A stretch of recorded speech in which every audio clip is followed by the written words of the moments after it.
Setelah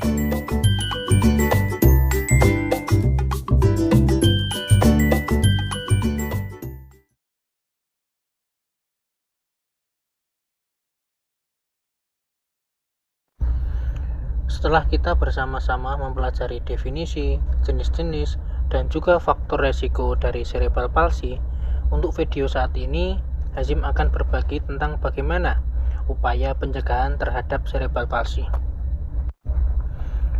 Dalam banyak kasus, penyebab cerebral palsy bawaan tidak sepenuhnya diketahui, yang berarti saat ini hanya sedikit yang dapat dilakukan untuk pencegahannya. Cerebral palsy terkait genetika tidak dapat dicegah, namun ada tindakan yang dapat dilakukan sebelum dan selama kehamilan, serta setelah melahirkan yang dapat membantu mengurangi risiko masalah perkembangan, termasuk cerebral palsy. Mengambil langkah-langkah untuk membantu memastikan kehamilan yang sehat dapat membantu pencegahan masalah perkembangan, termasuk cerebral palsy. Cerebral palsy yang didapat sering dikaitkan dengan infeksi atau cedera, yang dalam beberapa kasus ini dapat dicegah. Pencegahan pertama dilakukan sebelum kehamilan. Menjadi sehat mungkin sebelum kehamilan, pastikan setiap infeksi pada ibu diobati dan kondisi kesehatan terkendali. Idealnya, sebelum kehamilan itu terjadi, selalu menjaga kesehatan dan selalu berkonsultasi kepada dokter. Dapatkan vaksinasi untuk penyakit tertentu seperti cacar air atau rubella yang dapat membahayakan bayi yang sedang berkembang. Penting untuk mendapatkan banyak vaksin ini sebelum kehamilan.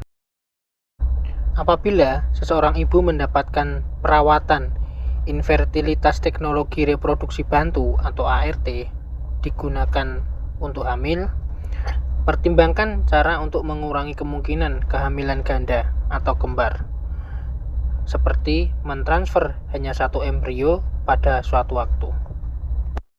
Kemudian selanjutnya dilakukan selama masa kehamilan. Mempelajari cara memiliki kehamilan yang sehat.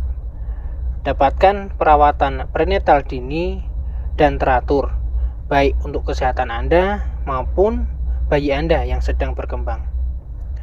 Sering-seringlah mencuci tangan dengan sabun dan air untuk membantu mengurangi resiko infeksi yang dapat membahayakan bayi Anda yang sedang berkembang.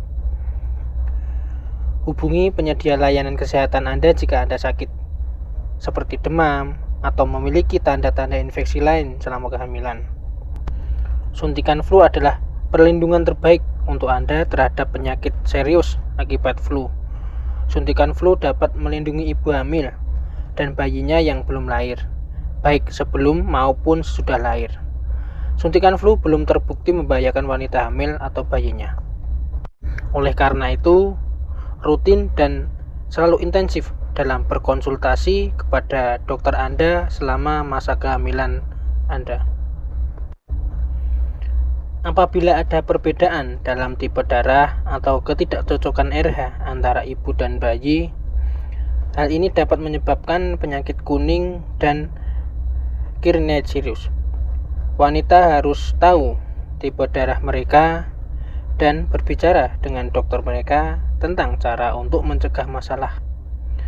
Dokter dapat merawat ibu dengan RHM imun globulin atau ROGAM saat dia hamil pada umur 28 minggu dan tidak lama setelah melahirkan untuk mencegah Kearney Cirrhosis terjadi. Bicaralah pada dokter Anda tentang cara untuk mencegah masalah jika Anda beresiko melahirkan prematur. Penelitian telah menunjukkan bahwa membawa magnesium sulfat sebelum diantisipasi kelahiran prematur awal mengurangi resiko cerebral palsy di antara bayi yang masih hidup. Setelah bayi lahir, belajar bagaimana membantu menjaga bayi Anda tetap sehat dan aman setelah lahir. Setiap bayi yang mendapatkan ikterus, jaundice berat yang tidak dapat diperlakukan bisa menyebabkan kerusakan otak yang disebut Kernicterus. Kernicterus adalah penyebab cerebral palsy yang berpotensi bisa dicegah. Bayi Anda harus diperiksa untuk ikterus di rumah sakit dalam waktu 48 jam setelah meninggalkan rumah sakit. Selalu rutin tanyakan kepada dokter dan perawat Anda tentang tes bilirubin yang jelas. Selain itu, langkah-langkah dapat dilakukan untuk mencegah kernicterus yang disebabkan oleh ketidakcocokan tipe darah RH antara ibu dan bayi. Buatlah lingkungan area hidup lebih aman bagi anak-anak Anda dengan selalu memperhatikan keselamatan dan juga kenyamanan lingkungan bermain serta lingkungan rumah Anda.